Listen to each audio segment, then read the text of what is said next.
Moloko Moloto out for us as well. There he is, Moloko. So we've kind of teed it up for you as well. There's a lot of names. There's a new position. We've coined the phrase out with the ANC top six. It's now the ANC Super 7. What have you made of all of it? Well, very interesting, Gareth.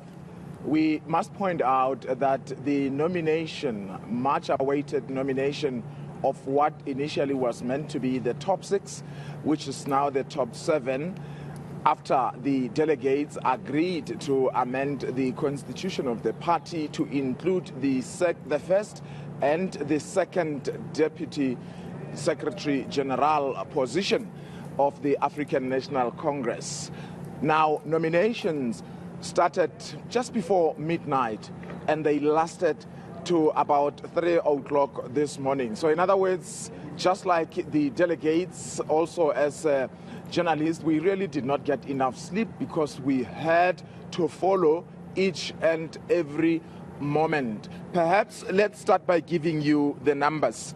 According to the Elections Agency, which is an entity that is running these elections and the nominations, there is that famous lady that you will always see whenever there's a conference of the African National Congress, indicating that there will be 4,436 voting delegates in this conference. And of course, majority of them, 90%, I must be specific, happen to be branch delegates. This is why they call it a conference of branches. The rest, they will be drawn from the National Executive Committee, the structures such as the leagues, but also the provinces.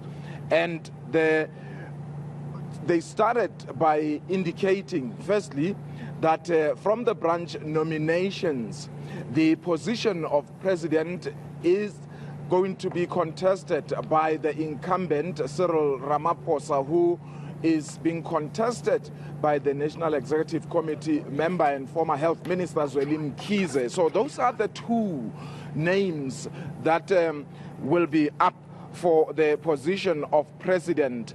And there was a call for a nomination from the floor, and the name of Dr. Nkosazana Dlamini Zuma was nominated by one delegate from Gauteng. But interestingly, Dr. Nkosazana Zuma, who days leading to this particular conference, was confident that she, Noma Ganjani, as she said, is going to contest, and she was hopeful she would win. Her decision to decline nomination obviously has an impact on who the voters that were going to be casting their ballot for her will now vote for. They will now have to decide between Cyril Ramaphosa and Zweli Mkhize. For the position of Deputy President, of course, currently it's occupied by David Mabuza. He declined, as you said. But importantly, let's also look at those two Deputy Secretary General positions, because they are new, if you like. And the name of Nomvula Mokonyane, she was nominated from the branches to be the Deputy Secretary General. Of course, this was before the amendments were effected.